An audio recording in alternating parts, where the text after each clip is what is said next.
Welcome to Pax Europiana, the podcast about peace in Europe. And as we don't have peace in Europe, I want to make it very clear how to achieve it again and what to do to achieve peace in Europe. Of course, I'm here with my Ukrainian cap, let's not forget, and it's very much about Ukraine, everything. And the situation is very clear. Ukraine must join NATO, the EU, the euro as a currency, the OECD, the OECD. The full integration of Ukraine is the way for peace. The war ultimately is about that question. So having kind of alternative routes towards peace, submission, defeat, disaster is of course an absolute no-go. We cannot lose this war. We must win it.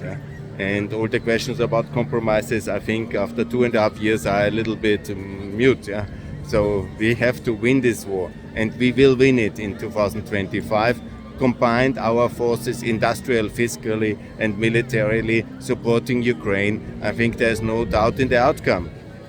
We are by far the most serious military alliance in global history, in world history. And of course our technology is far advanced of Russia's. And even if they have now the support of China, India and the other BRICS allies, by far our industrial output, our technology, our fiscal superiority and our unlimited resources will win this war. And you see already the cracking of the Russian economy, the technology they are far beyond, below us, and they will definitely then crack up.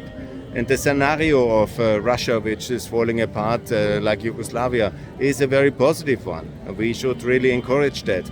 There's a lot of dissent and now even sabotage acts already in Russia, and that's something we should encourage and we should support. A united force of the evil east of the EU and NATO is against our strategic interest long term. And the illusions of stability Putin has destroyed on the 24th of February 2022 and is doing it every day again. Of course, if he relents and stops his aggression and withdraws from the whole of Ukraine, then of course there is a possibility for peace. But first he has to do that. And as long as he doesn't lose, he will not do that. So we have to simply go ahead and support Ukraine.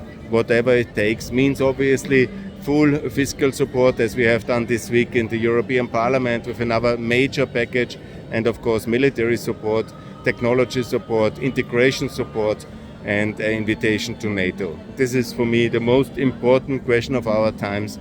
That's why I focus on that. Of course, humanitarian support for the next winter, energy integration in the European Energy Union, and simply also more union in the EU, more unity in the European Union.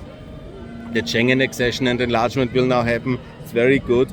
We need also today's Bulgaria vote. We need afterwards a very clear fast-track integration into the Euro, Romania in the Euro, Czech Republic in the Euro, all countries in the Euro, obviously, and of course the questions of full EU integration into NATO and all member states of the EU as well, obligatory in NATO, and to build NATO much more to the European Defence Alliance, which in fact it is already, but by full integration we achieve the next level of that, and that's very, very important. Yes.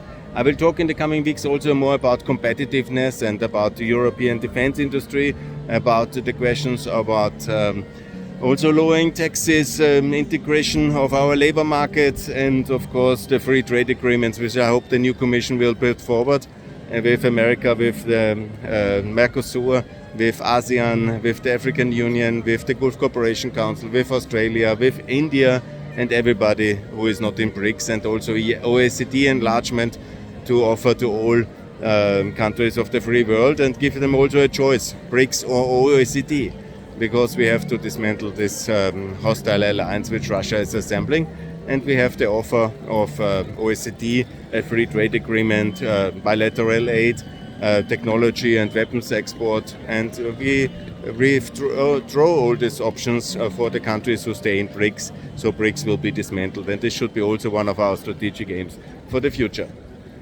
This is so far my clarity statement here in Strasbourg 2024.